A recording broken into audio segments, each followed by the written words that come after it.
Today we are starting our final element of art, space.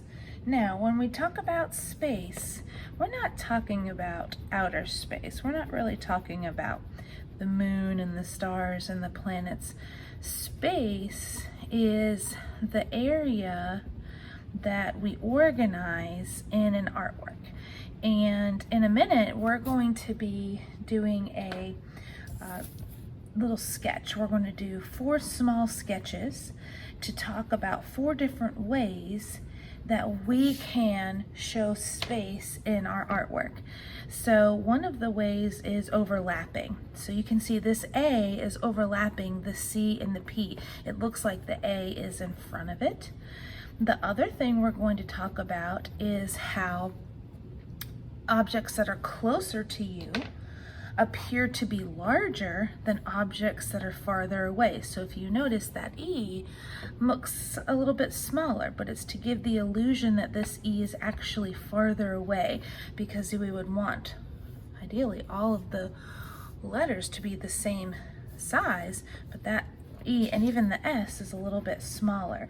So changing the size of an object can help show space.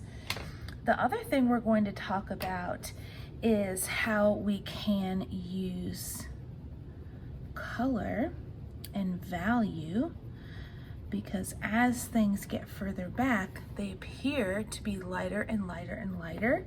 So I'm going to make, that's why I made the S and the E lighter.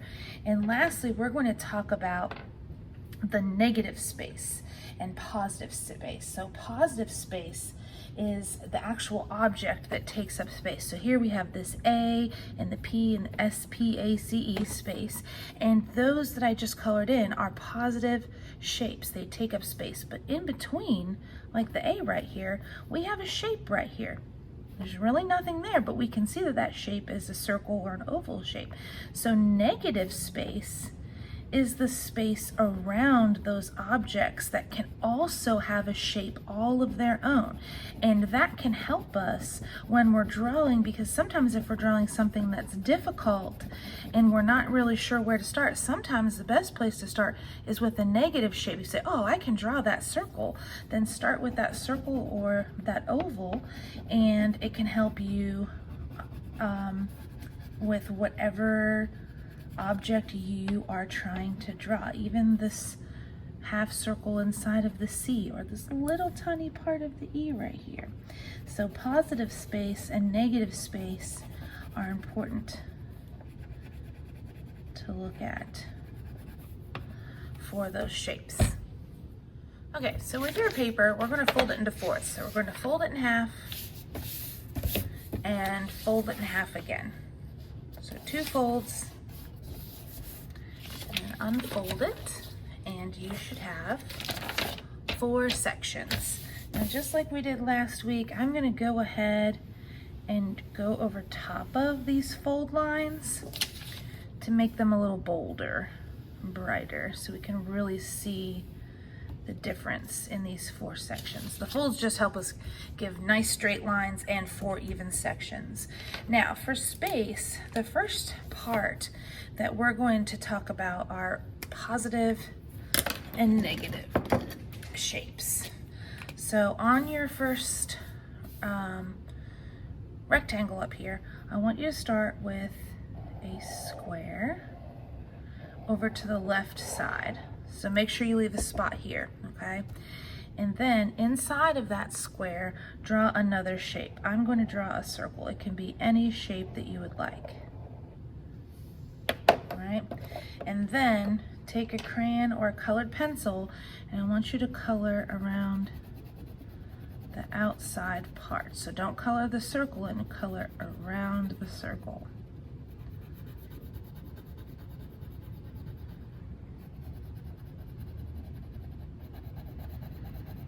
Or whatever your shape was.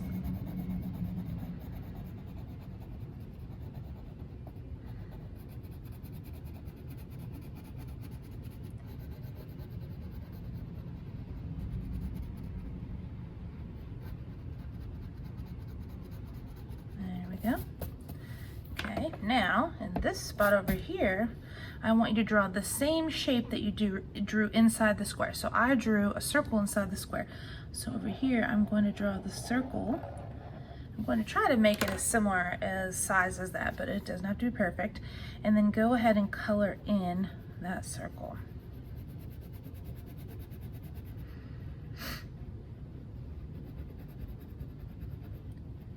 And you can use the same color or a different color. I'm using the same one. All right, so this right here is our positive shape. So up above it, I'm going to write the word positive. Because this circle is colored in, this is the shape that's taking up space. Inside over here, I'm going to write the word negative. Because this circle is the negative shape. There's nothing colored in. It looks like it would be empty. And so, but it still has a shape. It's still the shape of a circle. So we're going to have our positive and negative. Okay, so the next part over here we're going to use is overlapping. Overlapping is a great way to show space in your artwork because it shows what is in front. So I'm going to draw some simple shapes here. I'm just going to draw some ovals. So I'm going to start with one large oval, and then I'm going to come off of that line and add another oval, and I'm going to stop when my pen or marker meets that line. And I'm going to do the same thing over here, right? So we can see that this shape is in front and these two shapes are behind. Okay, I could make another one right here that would show that this shape is behind here and here. Let's make this a little more clear. I'm going to actually turn these into pumpkins. So I'm going to give this one a little stem here, maybe some little vines and some lines. And over here, this pumpkin's kind of leaning sideways.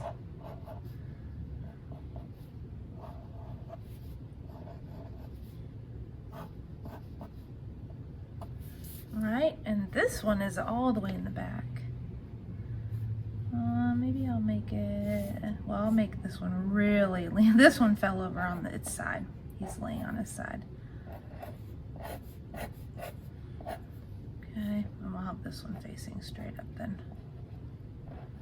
Boop, boop. I'm just adding those little lines for details. There, so let's say we're at the pumpkin patch. We see all these pumpkins here. I'm even gonna add a little bit of grass just to add some details to it. Let's put some grass right here beside this one. Right, at the pumpkin patch, we can see this one is in the front, these two are in the middle, and that one's in the very back. Let's go ahead and add some color to our pumpkins. And, oh wait, let's add our word first. So at the top, we're going to write the word overlapping. Overlapping is a great way to show space in your artwork. Gives it more depth, it adds more interest, it makes it look more realistic. So now, go ahead and color in your pumpkins.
the third way that we can show space in an artwork is by using value and size.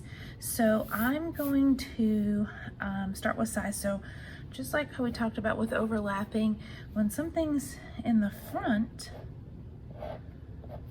it might look bigger. All right, so here I'm going to draw a tree, and it's going to be a big tree. Now you can use a different object if you'd like in the middle, and then let's add some mountains. So again, I'm overlapping, I'm adding those little mountains in the middle. Now, this is not my sky. I'm gonna add even more mountains up here. All right.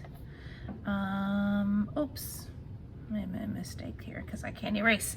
But I want my tree to be in front of the mountain. So I'm gonna draw a medium-sized tree. So I need to make it a little less smaller than this tree.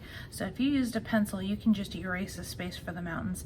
I'm gonna see if I can draw it. So it's gonna look higher up in the page.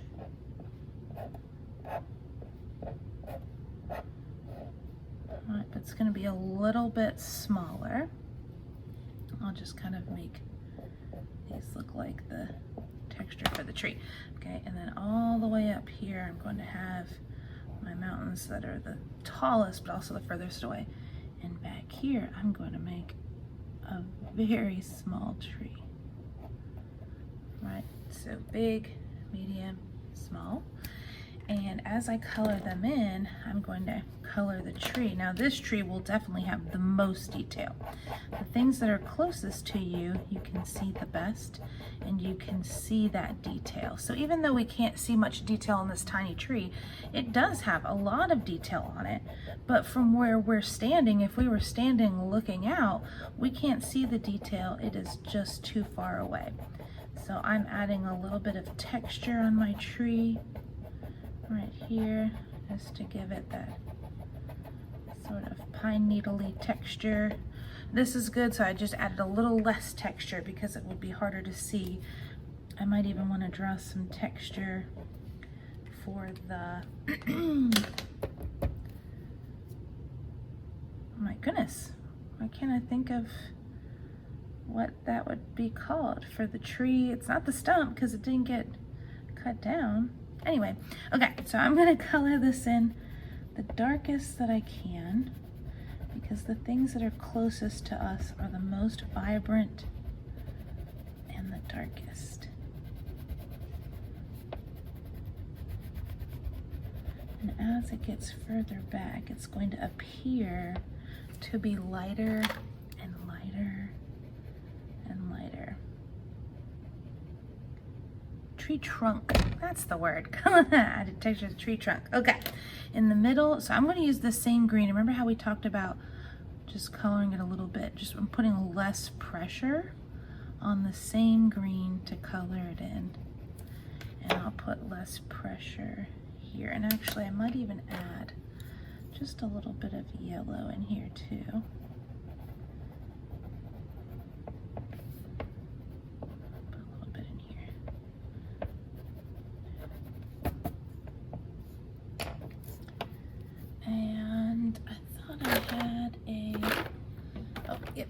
This is a yellow green, so it's just a little bit lighter of a green as it is. Just gonna fill that in.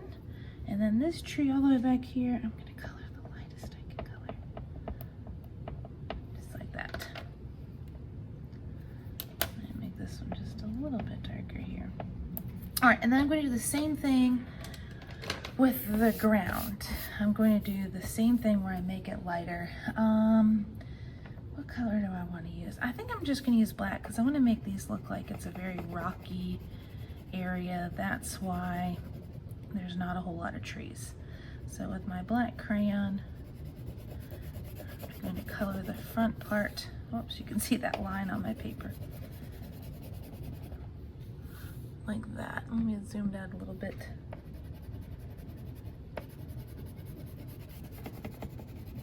And then the middle part, color a little bit lighter. So again, I'm just changing the amount of pressure that I'm putting my crayon. This part, I'm gonna color the very, very lightest.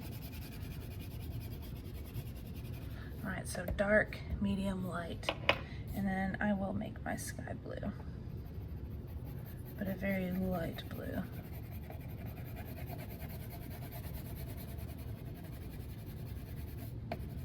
There. Okay, so this is value and size. Oh, I forgot to write it. Well, let's just put it up here in the corner. Value and size. There we go. I hit it again. All right, lastly, we're going to talk about something called perspective. So let's go ahead and write it up at the top.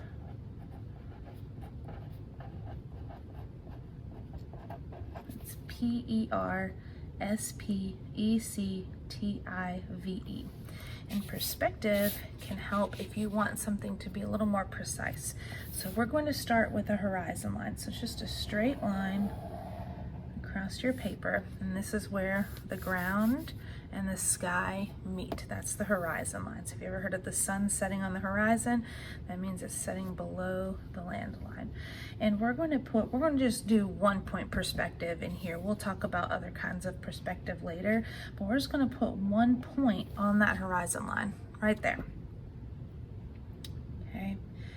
And then you're going to take and make a diagonal line that comes down all the way to the bottom of your paper, and then do the same thing over here. It's almost going to look like a triangle. But if you change your perspective, if you change how you're looking at it, it might start to look like a road that's leading out of a city, right? And I can really make it look like a road if I add the lines in the road.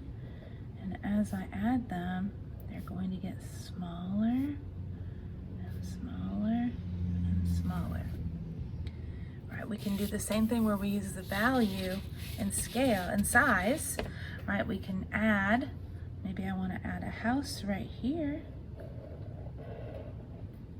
I'm just using my simple shapes for right now. But the house back here is going to be smaller because it's further away. So we're going to use perspective and different types of perspective in another artwork. This is just sort of an example. So you can add other things in here if you want. If you wanted to add more trees, some people like to add power lines. Just remember that whatever you add, it has to get smaller the further back it goes. I could add a little tiny house all the way back here. All right, we could add maybe a tree.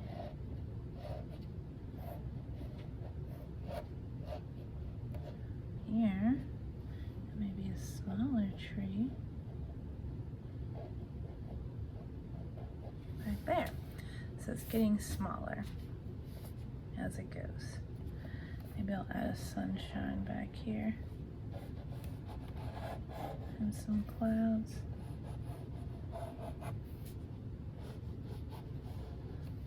But perspective is another way that we can show space in our artwork. So we have positive space and negative space, overlapping, value and size or scale, and perspective. And those are the ways that we're going to practice using space in our art. One of the ways that you can practice drawing space is by going outside. So we can see this telephone pole right here. Whoops. It looks very tall, and this electrical line over here looks much smaller. Look, it's, oh, there goes some tiny birds. You see them? Even though they're not actually tiny. They're actually, those I think are geese. Oh no, they're not. I thought I heard honking, but here they come. And as they start to fly closer, they will appear to get larger and larger. So by going outside and drawing, remember what's closest to you is going to be larger, and what's further away is going to appear to be smaller. But if I were to walk across the street and get closer, we know that that is much, much taller than it looks like right here. It's the same thing. We have even these lines of bales of hay. larger here, and as they go back, they get smaller and smaller, and they get harder to see the further back that they go. Here's another example of space. We have our bus in the front. We can see lots of details on it, and it looks the biggest. Even though these three buses are all the same size, the closer they are, the larger they appear, and the further away they are, the smaller they appear.